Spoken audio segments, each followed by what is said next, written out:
Muy bien, pues bienvenidos a todos. Hoy vamos a seguir nuestra clase de contaminación de agua y he llamado parte del curso Caracterización y Naturaleza de los Desechos. Es una de las partes más importantes del curso. Toda la parte anterior, todo lo que vimos anteriormente nos ha posicionado un poquito la problemática del agua. Vamos a decir, el agua en el medio receptor, el agua en la atmósfera, lo que nos ofrece la oportunidad de reflexionar sobre agua y cambios climáticos. Hemos platicado del derecho humano al agua. Hemos platicado de las necesidades del agua para la vida. Y entonces, en función de estas diferentes opiniones, vamos a decir, nos vamos a posicionar, nos vamos a colocar como ingenieros ambientales. Entonces, en el contexto de este curso, ya nos enfocamos a la contaminación de aguas residuales. Pero es bastante importante entender todo el contexto. O sea, ¿qué pasa cuando descargamos un agua residual al medio ambiente? Entonces, encadena diversos procesos, fenómenos como la eutroficación.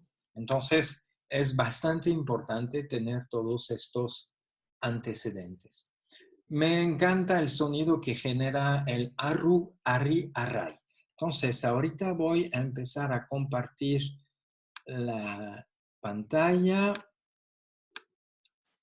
Ahí está.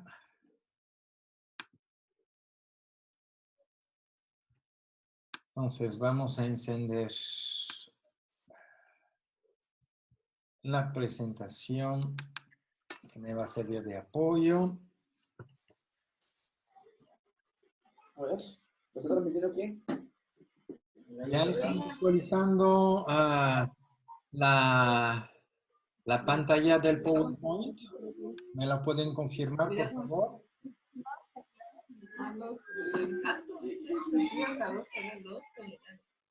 ¿Alguien tiene sus micrófonos abiertos y oímos los ruidos atrás? No.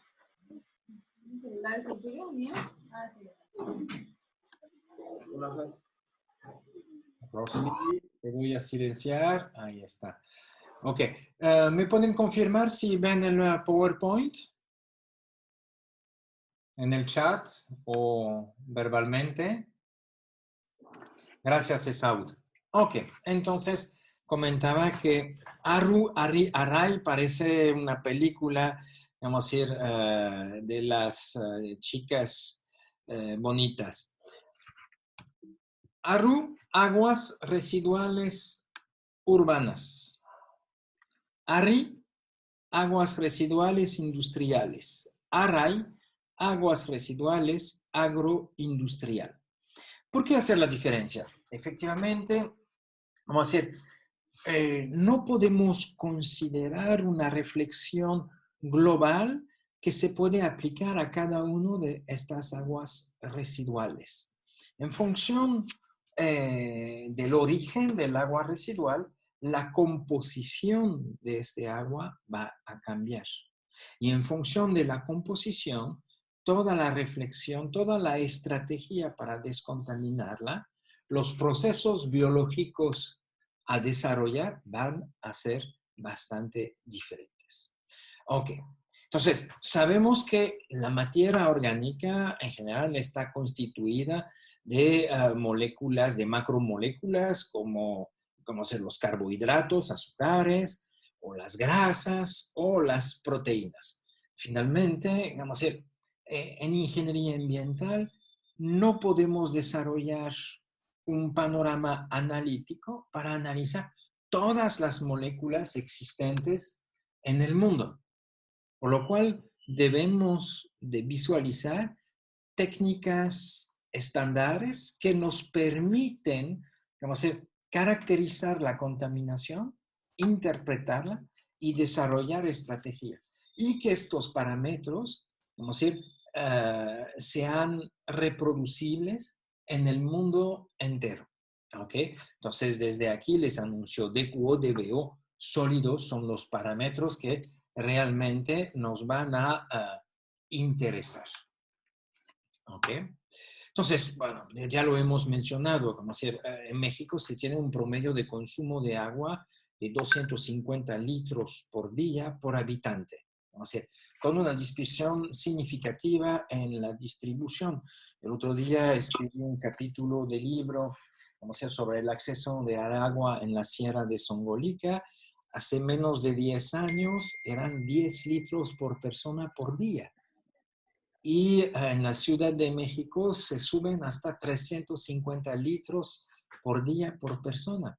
Y eso al nivel de las tomas domiciliarias. No estamos hablando de toda el agua industrial utilizada para producir lo que la sociedad solicita. Sin embargo, la Conagua reporta, digamos así, de 230 a 170 metros cúbicos de aguas residuales municipales e industriales producidas. Para tener una idea comparativa, en el FIRIOP tenemos 1.200 litros por segundos, quiere decir 1.2. Ahora, sin embargo, al nivel de toda la República, lo que podemos observar es que el porcentaje de estas aguas residuales que reciben un tratamiento es relativamente bajo. Ahora, ¿de dónde provienen estas aguas residuales? ¿Okay? Vamos a ver, provienen de la industria azucarera a 39%, 21% de la industria química, 22% de las fábricas de papel, y el resto, vamos a decir, de petroquímica, industria, aceite. Entonces, vamos a decir, eso nos permite visualizar que, vamos a decir, todo eso tiene un impacto. Vamos a decir, ¿cuántas de estas industrias existen en el estado de Veracruz? Okay. Y efectivamente, eso nos genera un impacto. Entonces, según el índice de calidad medido por la Conagua en el estado de Veracruz, podemos observar esta distribución. Primeramente, observamos que el número de puntos de muestreo es relativamente bajo. ¿Ok? ¿Cuántos lugares tienen, vamos a decir, una calidad de agua de tipo aceptable? Tenemos aquí, aquí y aquí.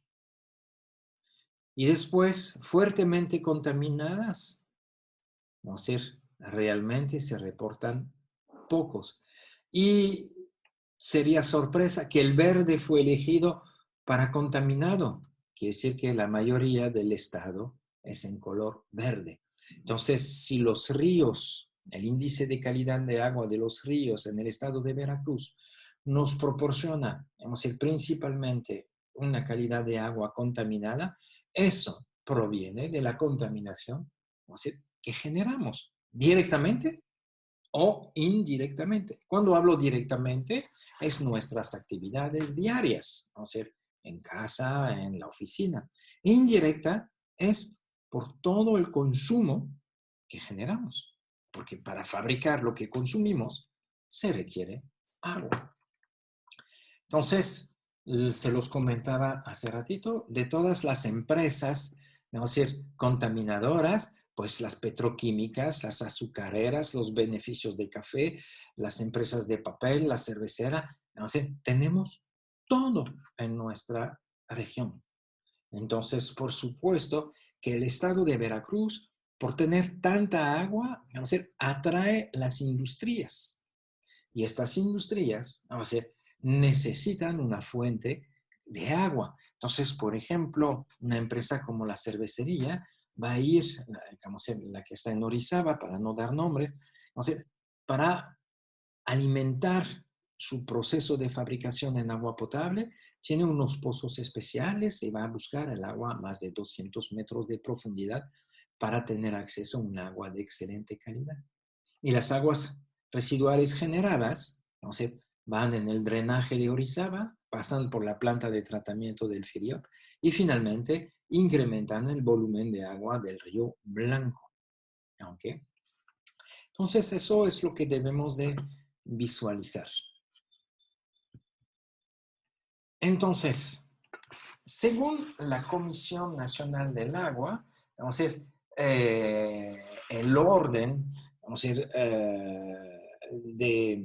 de las industrias contaminantes es el mismo. Del año 2000 a la fecha no ha cambiado el orden, ¿okay?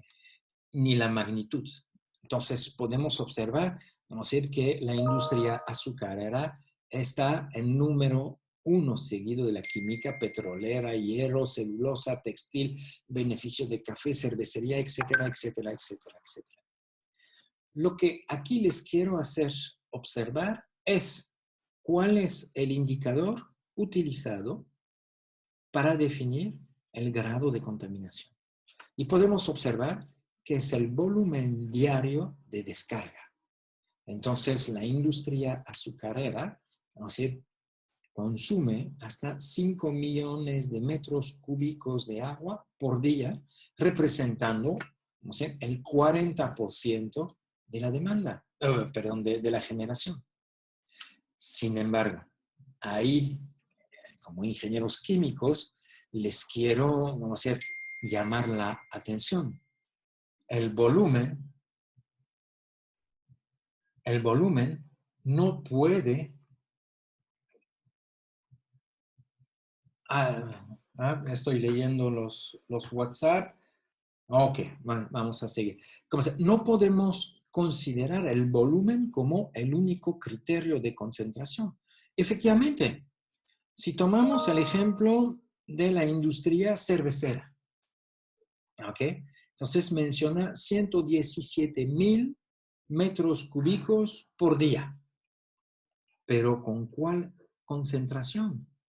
Estamos hablando de una concentración en DQO del orden de 2,000 miligramos por litro. Sin embargo, podemos observar que la industria vitícola, la industria alcoholera, vamos a decir, está mucho más abajo, con 2,000 metros cúbicos por día. Sin embargo, en una alcoholera, la concentración en DQO de las aguas residuales es del orden de 100,000 miligramos por litro. ¿Ok? Cuando es únicamente de 2,000 para una cervecería. Quiere decir que existe en concentración un factor 50 de diferencia. Por lo cual, si tomamos como criterio la concentración, la industria vitivinícola sería 50 veces más contaminantes. Sin embargo, si tomamos el volumen de descarga, la cervecería está 50 veces más contaminantes. Ahí quiero llamar su atención. Químicamente, no podemos utilizar el volumen como indicador de contaminación. Necesitamos considerar la masa descargada. Y en este caso, la masa es el producto del volumen multiplicado por la concentración.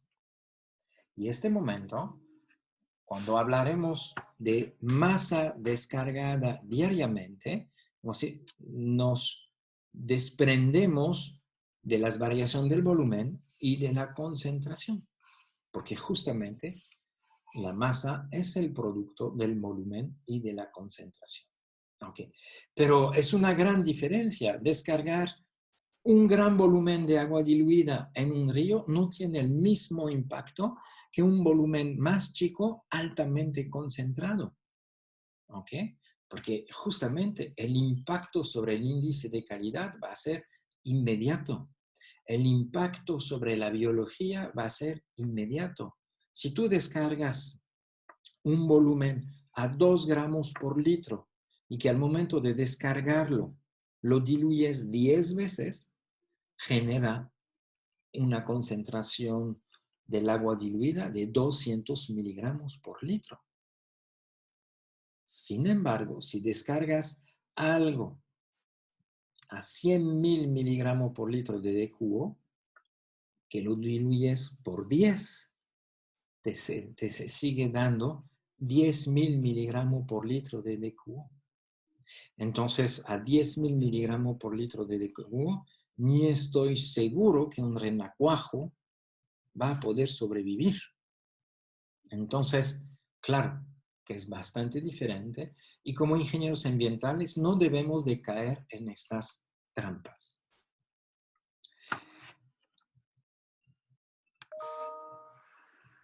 Entonces, para tener una pequeñita idea, vamos a decir, la industria siderúrgica para producir 1 kilo de aluminio consume hasta 100.000 litros de agua, por lo cual genera 100.000 litros de aguas residuales. Qué fácil es utilizar el papel aluminio en la cocina. Qué fácil es desecharlo. Qué fácil es de comprar un huevo Kinder, no ser rodeado de papel aluminio. Y qué fácil es descartar, desecharlo. Entonces, los invito a reflexionar sobre estos puntos. ¿No? O sea, todo eso son los consumos virtuales de agua. Consumimos agua sin darnos cuenta. Necesitamos 40 litros de agua para producir, no sé, 1 kilo de papel. En una destilería estamos hablando de 1.000 litros para producir 1 litro de whisky. En la agricultura estamos hablando de 4.500 litros para 1 kilogramo de arroz. 1.500 litros de agua necesario para producir 1 kilo de trigo. Y además, si estos cereales los comen una vaca, ¿cuántos litros de agua necesitamos para hacer crecer una vaca? Todo eso para que podamos disfrutar de 1 kilo de carne de res. Entonces, el real consumo de agua para producir 1 kilo de carne va más allá del agua consumido por la res. Debemos de incluir todo el agua involucrada en la producción de su alimento. Para una quesería, de 1 a 10 litros de agua residual generado por litro de leche. En la industria vitícola, de 10 a 100 litros de aguas residuales generado por litro de vino procesado. En la industria del café, de 4 a 20 litros de agua por cada kilo de café cereza. Entonces, para hacer 1 quintal de café cereza, ¿a qué cantidad corresponde de café seco? Menos de 50 kilos. Entonces, todavía deberíamos de multiplicar por 5 estos valores para alcanzar la cantidad de agua producida o generada por kilo de café. ¿Okay? Una taza de baño, si no cuidamos, son de 10 a 15 litros. Vamos a hacer un baño en una tina hasta 200 litros. Entonces, aquí es bastante difícil en el mundo de la ingeniería ambiental de tomar industria por industria. Entonces, hablaremos de equivalente habitante. Y un equivalente habitante representa de 100 a 200 litros de agua por día. ¿Ok? Entonces, a este momento, cada 200 litros de agua tenemos un equivalente habitante. Lo que nos permite llegar a un consumo general promedio de 250 metros cúbicos de agua por año por habitante.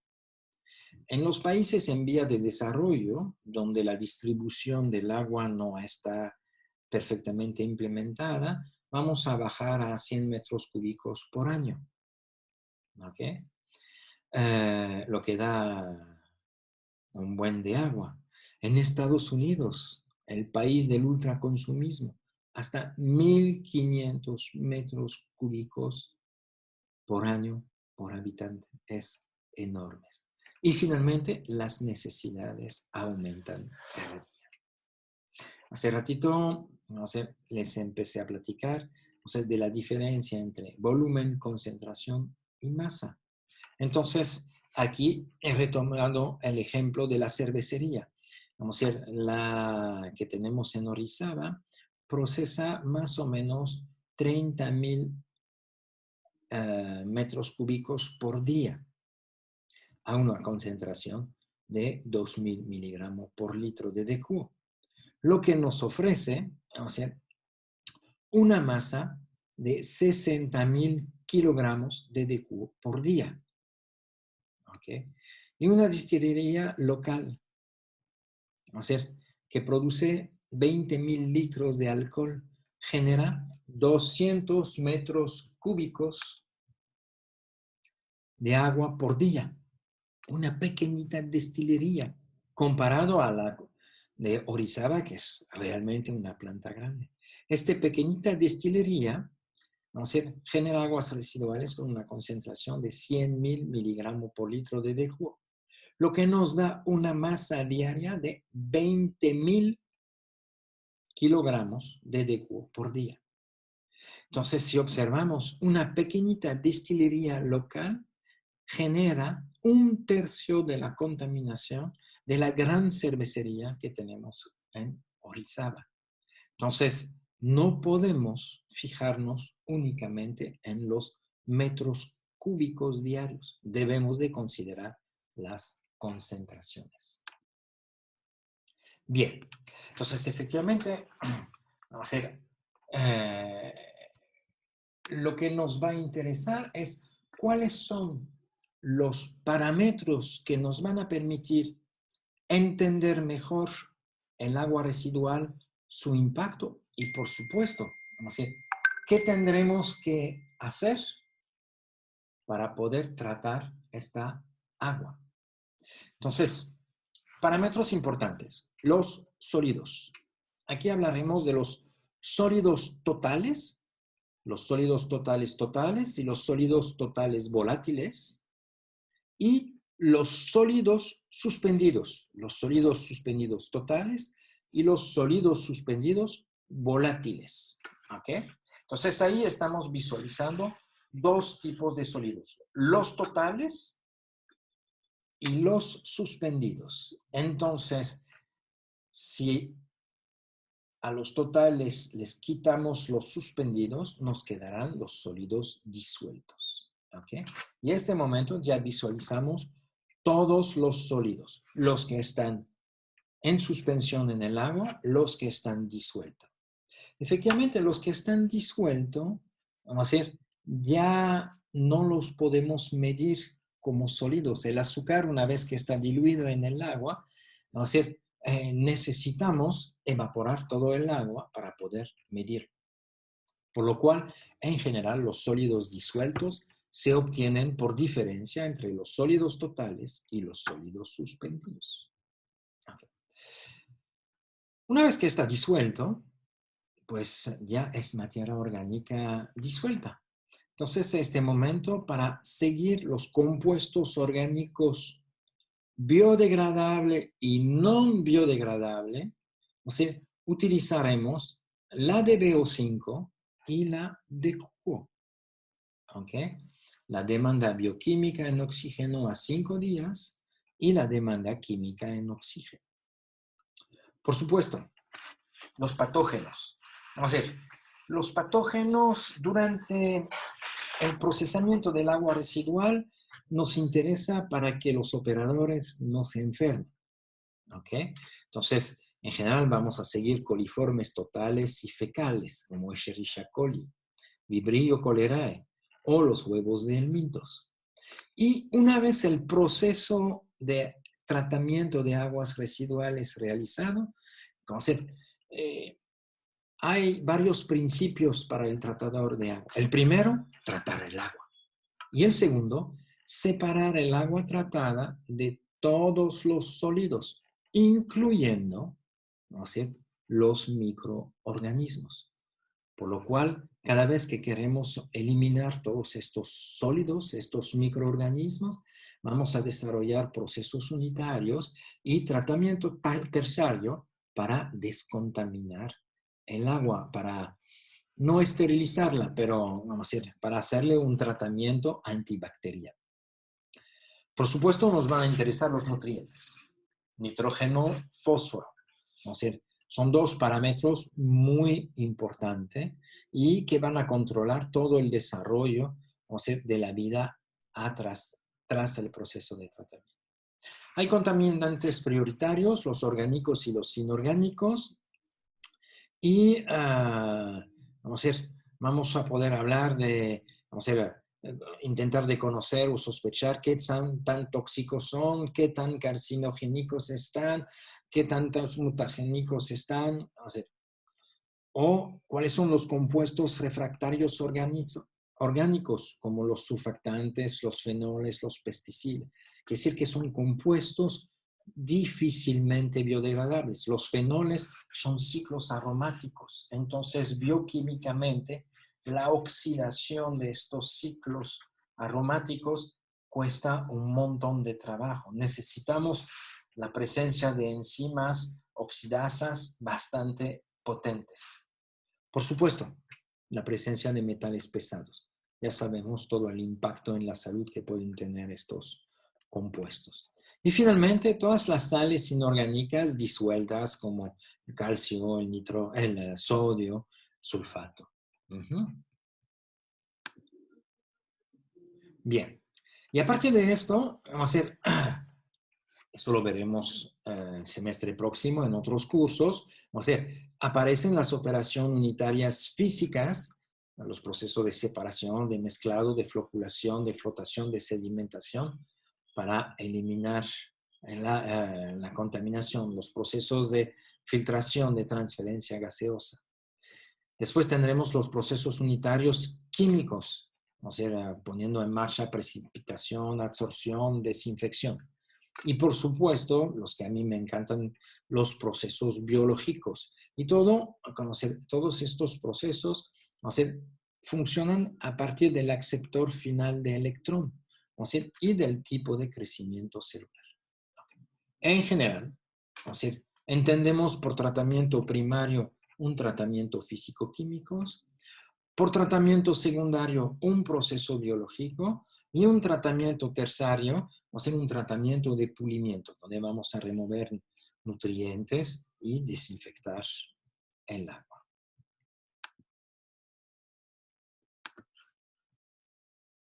En el otro sentido. Entonces,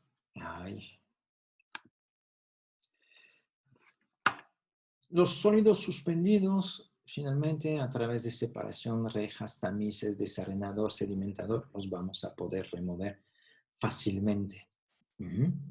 La materia orgánica biodegradable con sistemas naturales de tratamiento, lagunas, sistemas de lodos activados, biofiltros, filtros percoladores, reactores. Okay. No es el objetivo de nuestra clase, pero debemos de visualizar las tecnologías que vamos a poner en marcha atrás para entender cómo vamos a procesar la interpretación de nuestros análisis de agua. ¿Okay? Los compuestos orgánicos por stripping, absorción sobre carbono y tratamiento de gases. Los patógenos con clorinación, ozonación, radiación UV, vamos a poder eliminar. Para los nutrientes, sistemas de nitrificación, desnitrificación, el fósforo, procesos biológicos, procesos físico-químicos. ¿Okay? Los compuestos orgánicos refractarios a través de absorción sobre carbono, ozonación, sistemas naturales o, configuración biotecnológica interesante. Los metales vía precipitación, química, intercambio de iones, etc. Y los sólidos orgánicos disueltos, a través de intercambio de iones, osmosis inversa y electrodiálisis. Entonces, la semana pasada les he solicitado una tarea, 3 ejemplos de aguas residuales y que definan un poquito la composición de estas aguas residuales. Más al rato checaré sus resultados, lo que me han enviado, pero finalmente, pueden ver que no siempre se reportan estos parámetros. Depende un poquito, vamos a decir, de la industria. Vamos a decir, los ingenieros químicos no utilizan los miligramos por litro, hablan siempre de porcentaje.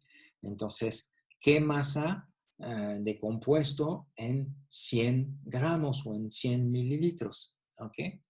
Eh, Estos son los parámetros que sí necesitamos en ingeniería ambiental.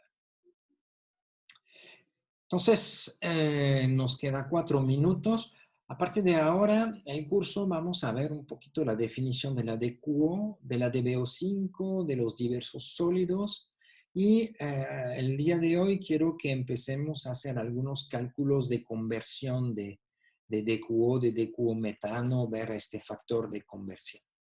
Seguiremos después con cálculo de DBO5, vamos a decir, analizar la relación DQO sobre DBO y analizar la relación DQO, nitrógeno, fósforo.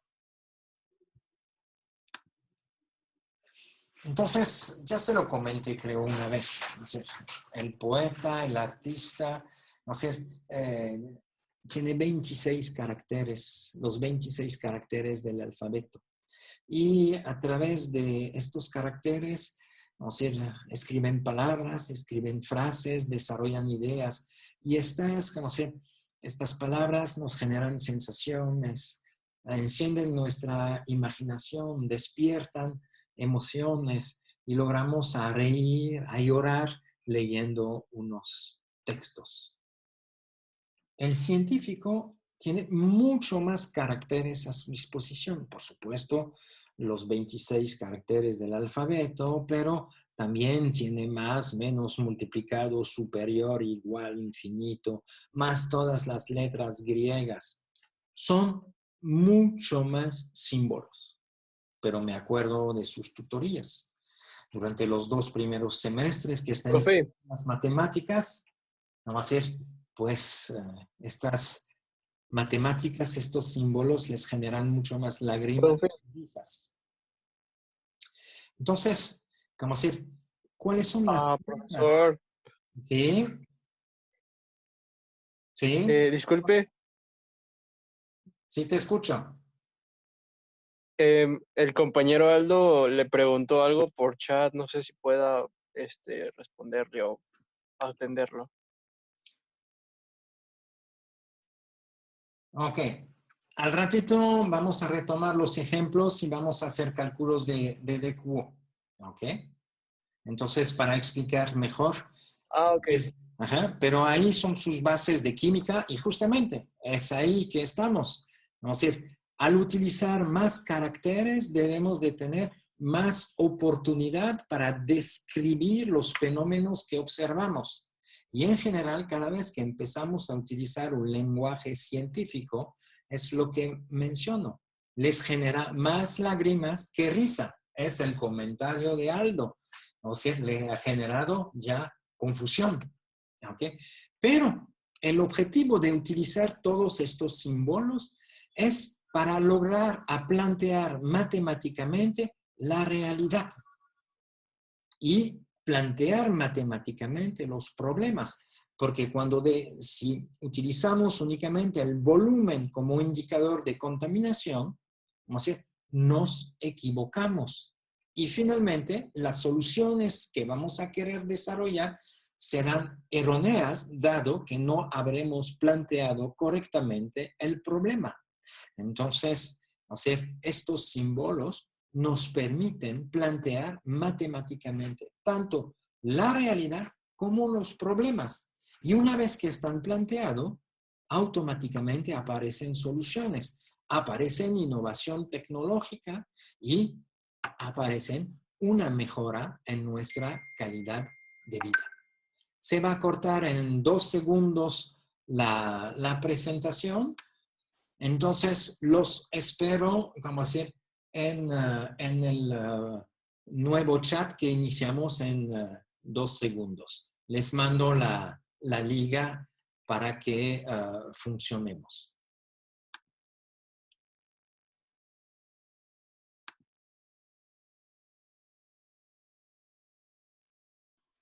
Pues perfecto. Vamos a seguir nuestra clase de hoy.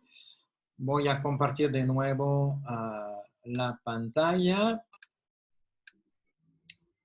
Si me pueden confirmar si ven el PowerPoint, por favor, a través del chat, por ejemplo. Sí, doctor. Sí se ve. Perfecto. Muy bien. Entonces, a dónde quiero ahorita es invitarlos a hablar los diferentes lenguajes que les han enseñado. ¿Ok? Y entonces, empezando por la definición de la DQO. La DQO es la abreviación de la demanda química en oxígeno. Entonces, de manera narrativa, de manera literaria, ¿qué quiere decir demanda química en oxígeno? La demanda, pues, quiere decir lo que quiere decir. Es, no sé, lo que se solicita. Química, entonces, químicamente, en oxígeno.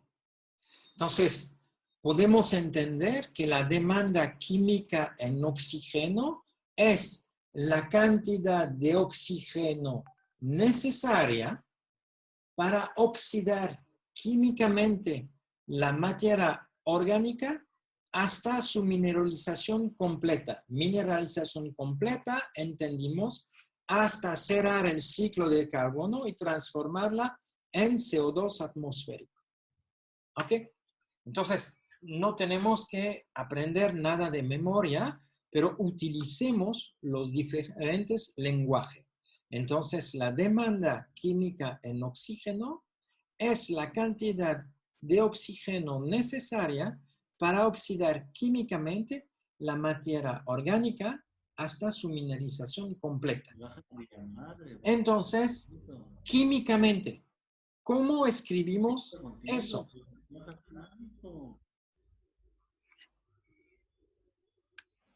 Entonces, si tomamos una molécula orgánica, C6H12O6, la glucosa, es decir, una de las moléculas que hace una parte de la riqueza del estado de Veracruz. Entonces, ya tenemos nuestra materia orgánica. La DQO es la cantidad de oxígeno necesaria para oxidar químicamente la materia orgánica hasta transformarla en CO2. ¿Ok?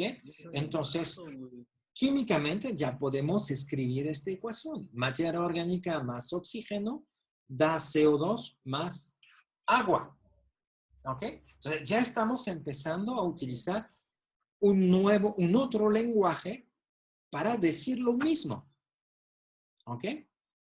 Ahora, matemáticamente, podemos equilibrar esta reacción. Chatear. A ver qué están preguntando a través del chat.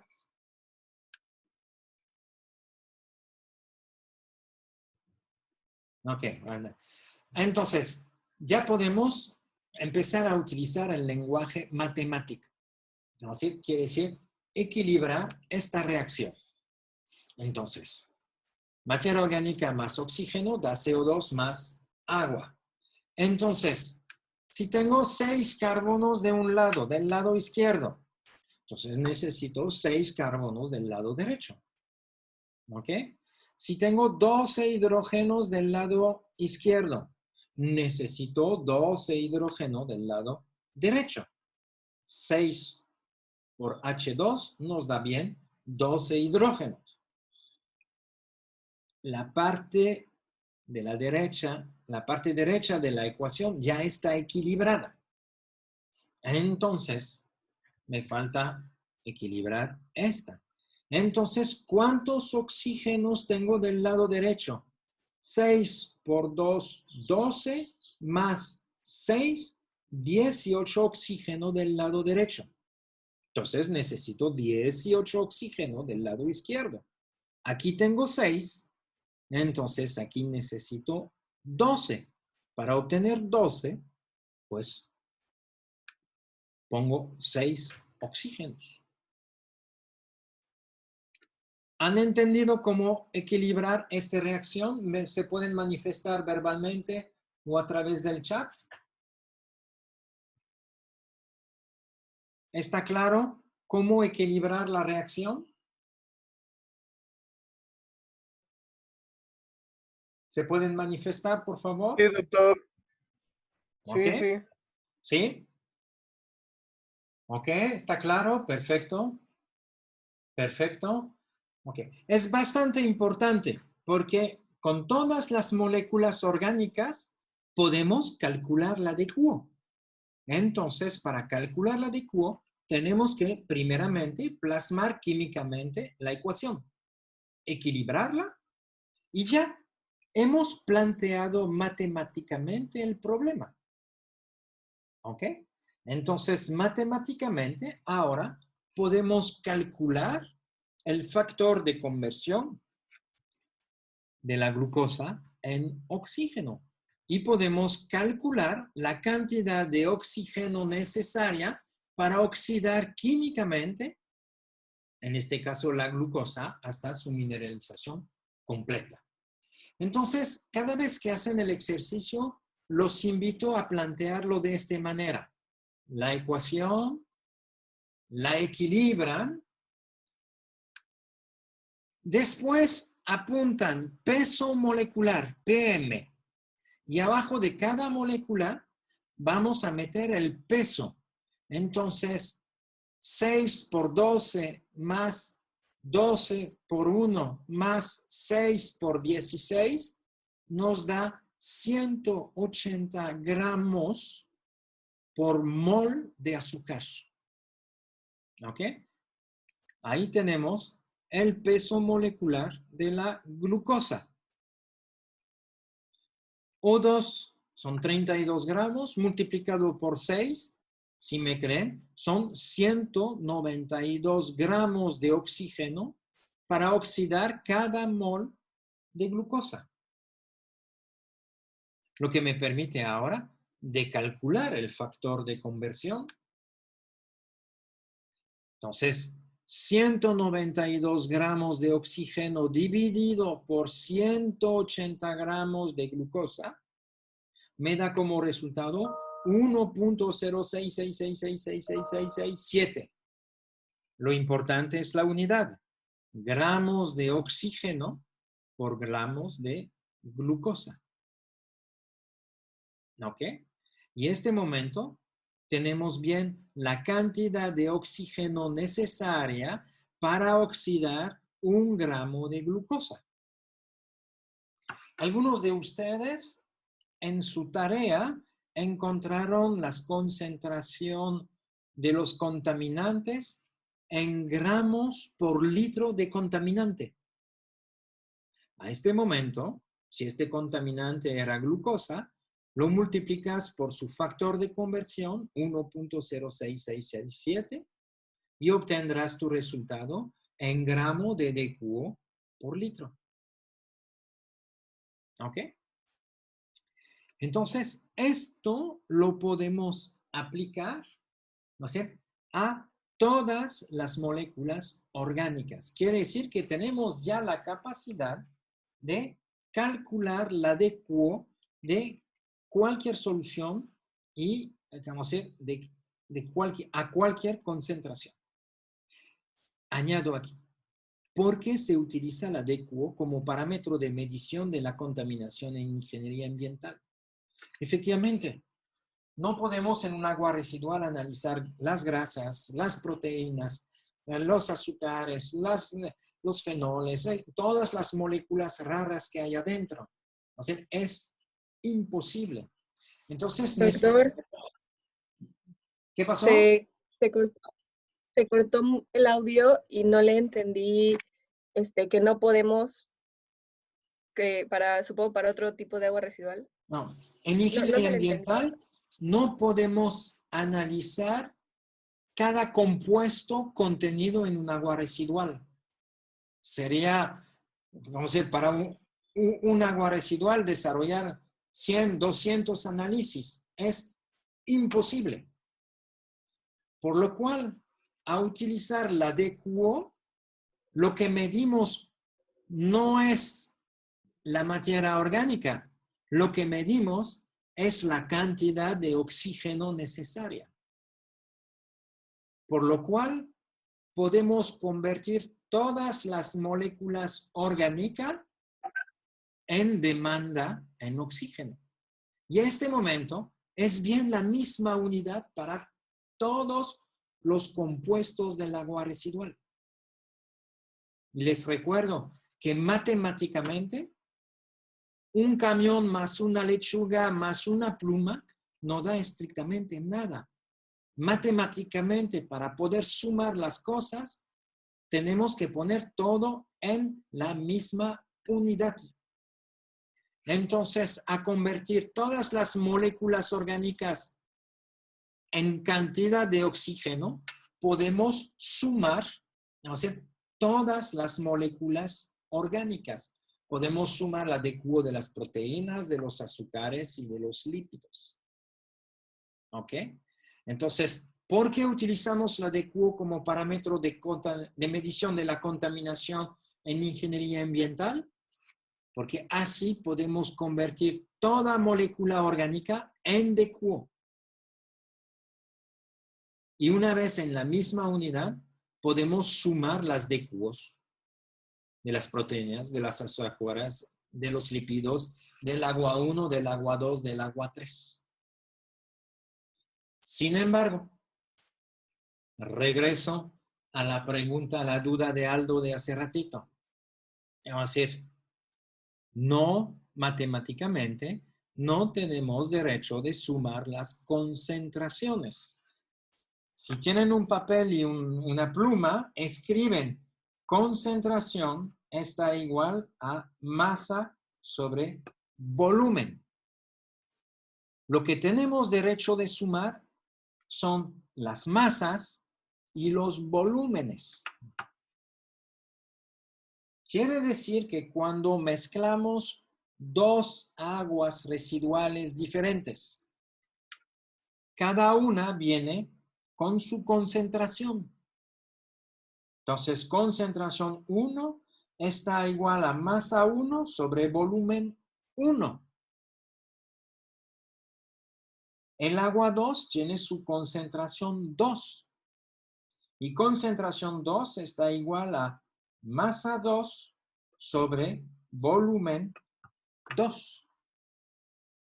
Les repito, no tenemos derecho matemáticamente de sumar las concentraciones. Sin embargo, podemos sumar las masas y los volúmenes. Quiere decir que si mezclamos el agua 1 con el agua 2, la concentración final estará igual a masa 1 más masa 2 dividido por volumen 1 más volumen 2.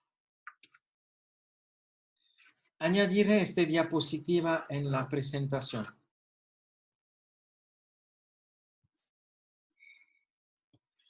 ¿Entendieron este apartado sobre concentración, masa y volumen?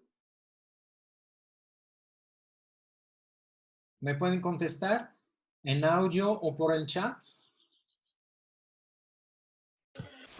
La verdad, a mí todavía se me complica un poquito, Doc. ¿Tienes una pluma y una hoja a tu lado? Sí, sí. Ok. Entonces, escríbelo. ¿Ya lo escribiste? Ya. Concentración 1 está igual a masa 1 sobre volumen 1. Ok. ¿Ok? Eso es la definición de la concentración. Y las concentraciones se expresan en miligramo por litro. Masa sobre volumen. ¿Estamos de acuerdo? Sí, Doc. Concentración 2 está igual a masa 2 sobre volumen 2. La Correcto. unidad igualmente es miligramo por litro. Matemáticamente no tienes derecho de sumar concentración 1 más concentración 2, porque Concentración no 2, están, Ajá. no es la misma, perdón, es la misma No es unidad, la pero misma no unidad, ¿no? representa lo mismo. Lo que tienes Ah, derecho de ok. sumar son las masas y los volúmenes, porque 1 kilo más 1 kilo da bien 2 kilos. ¿Ok? Ok. Entonces, matemáticamente, la concentración final está igual a masa 1 más masa 2 dividido por volumen 1 más volumen 2. Sí, Doc. Es bastante importante esto porque el error clásico es de sumar las concentraciones. Pero, vamos a decir, una vez que habrán hecho algunos ejercicios, te das cuenta que si mezclas un agua residual a 1 gramo por litro y un agua residual a 2 gramos por litro, no te da el resultado 3 gramos por litro. Se suman Oh, ya. masas, se suman volúmenes. ¿Ok? Oh, ya. Y es Sí. por eso que regreso a la tarea que les había encargado, donde primera pregunta, volumen diario. Para definir un agua residual necesitamos necesitamos 2 de los 3 componentes entre concentración, masa o volumen. Entonces, aquí en esta tabla les estaba solicitando el volumen, el volumen y las concentraciones. Al tener el volumen y las concentraciones, podemos calcular la masa. Si tenemos la masa y el volumen, podemos calcular la concentración. Si tenemos la concentración y la masa, podemos calcular el volumen. ¿Ok? Entonces, siempre necesitamos, para poder hacer cálculos, 2 de los 3 parámetros. Bien.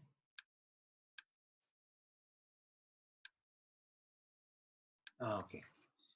Entonces, quiere decir que al saber calcular la DQO, pues podemos tomar moléculas mucho más complejas.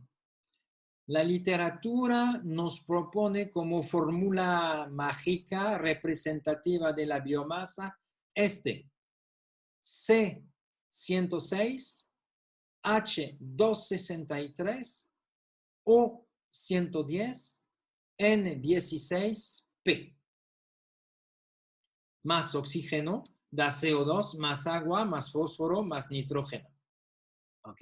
Si equilibramos esta reacción, yo no hice el cálculo, fui a buscar una referencia, tendremos que 1 mol de biomasa más 142.72 mol de oxígeno permite la oxidación completa. ¿Ok? Entonces, cada vez que queremos convertir en DQO una biomasa, podemos utilizar el cálculo o hacer el análisis. ¿Ok?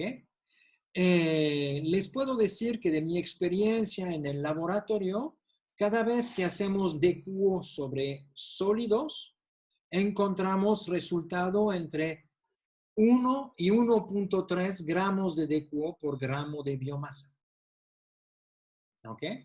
Y cada vez que hacemos, por ejemplo, pruebas de biodegradabilidad, donde necesitamos, vamos a decir, muestrear lodos y tener el cálculo enseguida y no esperar, vamos a decir, el resultado de la DQO, pues utilizamos estas relaciones aprox teórica de 1.2.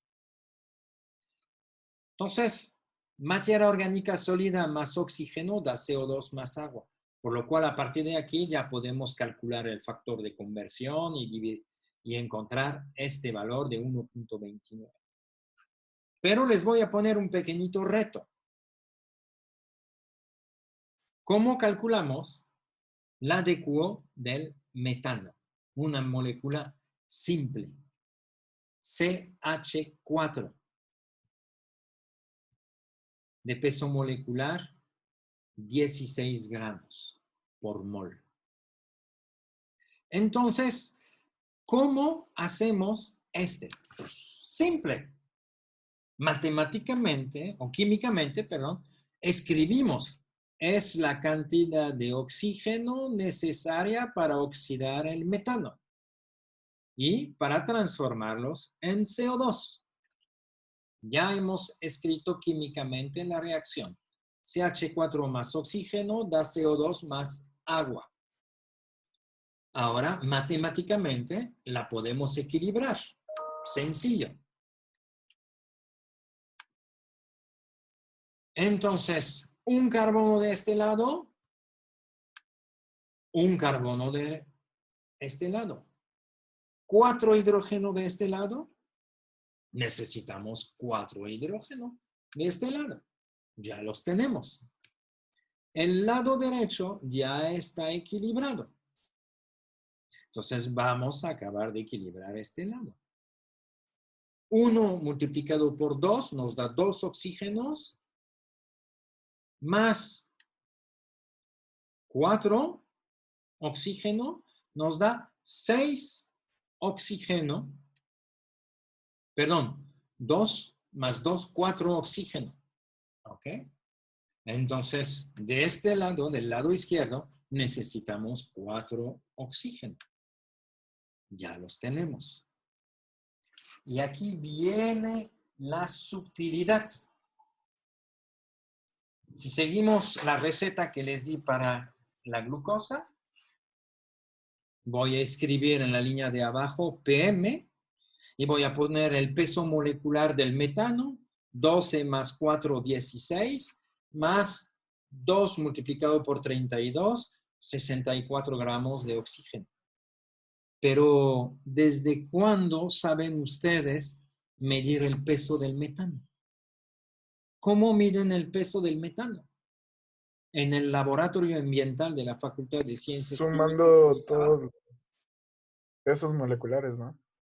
Entonces, ¿cómo medimos un gas comúnmente en un laboratorio? Mediante el volumen. Entonces, aquí está el truquito para calcular la DQO del metano. Vamos a decir, vamos a tomar el volumen de una mol. Y el volumen de una mol de gas perfecto es 22.4 litros. Entonces, a este momento, veo un error aquí. Ok. 22.4 litros para una mol de metano. 2 multiplicado por 32 da 64 y no 192. Si me permiten, lo voy a corregir enseguida.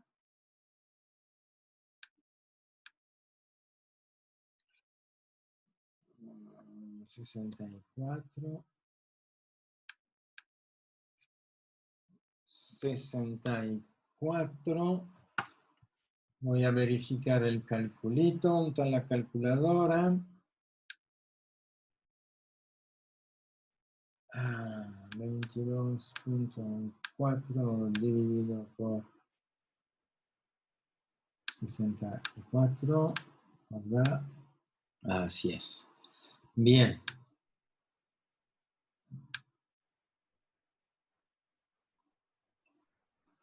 Ya regreso la presentación PowerPoint a su pantalla.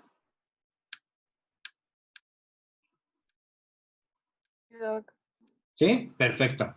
Bien. Entonces, a este momento, vamos a pasar por el volumen. Entonces, una mol de metano representa 22.4 gramos.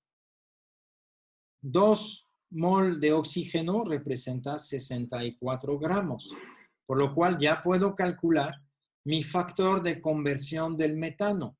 22.4 entre 64 quiere decir que para cada gramo de DQO corresponde 350 mililitros de metano. Y este parámetro, cuando trabajamos con reactores anaerobios, como si era a escala piloto o a escala real, como si al conocer la concentración en DQO del agua residual, podemos transformarla en masa y una vez que tenemos la masa de DQO, podemos prever la cantidad de metano producido diariamente, vamos a decir, en un reactor anaerobio. ¿Han captado la pequeñita sutilidad de la DQO metano?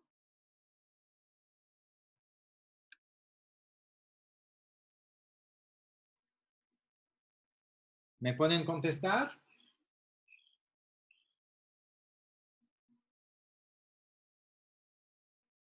Veo que aparece un sí, pero no sé si es sí de la pregunta anterior o de esta. Entonces voy a seguir.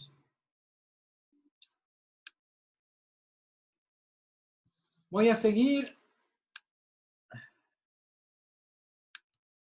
recordándole que la DQO es la cantidad de oxígeno necesaria para oxidar químicamente la materia orgánica.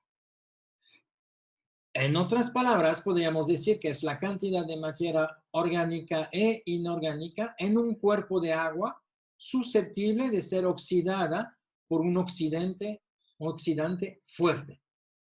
Entonces, la técnica analítica utilizada en los laboratorios para medir la DQO es la técnica NMX AA030 SCFI 2001 y está basada, vamos a ver, en la oxidación mediante una mezcla de ácido crómico y ácido sulfúrico a ebullición. Quiere decir que el bicromato de potasio es un superoxidante. No les aconsejo meter su dedo en esta solución. No estoy seguro que al levantar el dedo quedará el hueso. ¿Ok? Es un superoxidante. La técnica analítica del laboratorio permite medir de 0 a 1000 miligramos por litro. Quiere decir que en la muestra que analizamos, en la solución de bicromato hay una reserva, hay una oferta de oxígeno del orden de 1000 miligramos por litro. Cuando lo metemos en contacto con el agua residual a analizar, se consume el oxígeno proveniente del bicromato de potasio. Y lo que medimos después es, a través de una reacción colorimétrica, medimos la cantidad de oxígeno restante. Y en este momento, vamos a ver, la lectura de la DQO nos da un valor entre 0 y 1000. ¿Ok? Entonces, la DQO necesitamos oxidar todo. Por eso es muy importante tener un superoxidante. Y aquí es una mezcla de ácido sulfocrómico que trabaja a 105 grados, que es la ebullición, y en este momento nos permite oxidar cualquier molécula orgánica fácilmente, difícilmente o no biodegradable. ¿Ok? Si metemos una hoja de papel, un frijol o un azúcar, lo vamos a oxidar. La duración de la oxidación es de 2 horas. Ya los que han hecho análisis de DQO o los que las harán, conocerán la técnica. Pero gracias a la DQO... Se cortó. Sí, perdón. Se cortó desde que dijo la duración. No, La no le duración entendí. son 2 horas de contacto entre el ácido sulfocrómico y la materia orgánica. ¿Okay? Lo que hay que retener es que con la técnica analítica, el poder oxidante del reactivo químico, el bicromato de potasio, esta molécula permite oxidar cualquier molécula orgánica, biodegradable o no biodegradable. ¿Ok? Bien. No quiero avanzar más para el día de hoy. Les quiero dejar unas pequeñas tareas. ¿Ok? Al ratito voy a generar la ficha tarea, pero de antemano quiero que calculan para la semana próxima el factor de conversión del ácido acético, del ácido propiónico, del ácido butírico y del ácido valérico. Cualquier de estos ácidos son intermediarios de la digestión anaerobia, por lo cual regularmente vamos a manejar estos ácidos. ¿Ok? Entonces, al ratito, en la ficha de trabajo del día de hoy, les voy a escribir esto. Entonces, calcular el factor de conversión, ¿cómo lo hicimos con el azúcar? Lo dejo presente, perdón. De todas maneras, les voy a compartir. ¿Verdad? Entonces, les voy a solicitar de calcular este factor de conversión para cada una de estas moléculas. El ácido acético, el ácido propiónico, el ácido butírico y el ácido valérico. ¿Ok? Y les voy a empezar a solicitar de hacer cálculos de mezclas de solución a diferentes concentraciones. Y este momento, Aldo, quiero que entiendas bien, que si sumamos las concentraciones, obtenemos un resultado que no quiere decir nada. Tenemos que sumar masas y volumen. Nos quedan 3 minutos. ¿Alguien tiene algunas preguntas? ¿A través del chat o verbalmente?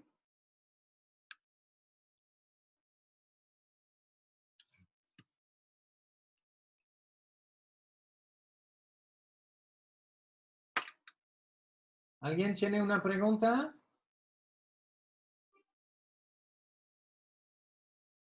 ¿Unas observaciones? ¿Unas aclaraciones? El chat, ¿dónde está? Ya lo perdí. Viviana dice, sí, está claro.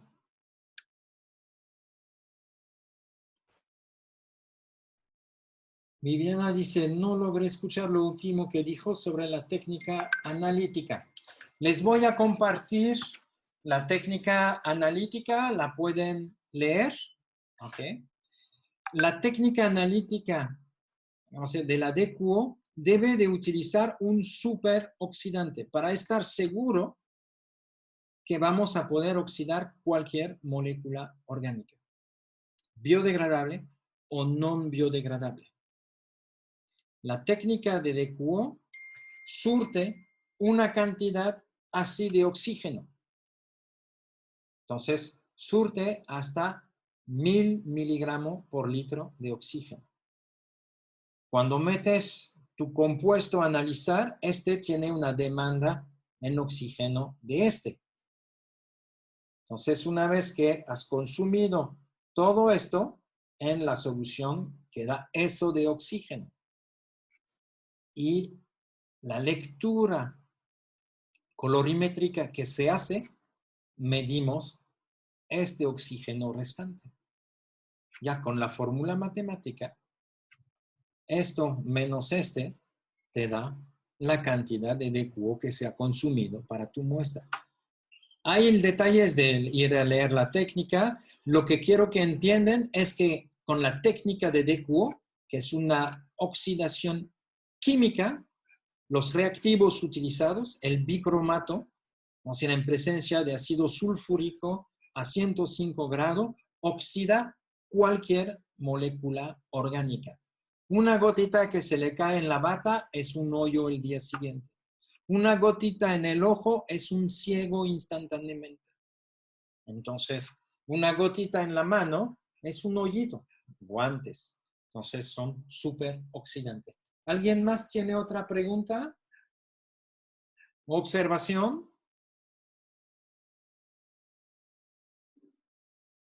Esta noción de DQO es bastante importante. Muchas veces nos dejamos engañar por no interpretar correctamente la DQO.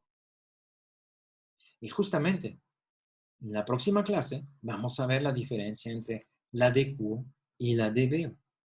Acuérdense que la norma solicita la DBO5. ¿Podrían manifestar a través del chat si no hay más preguntas o observación sobre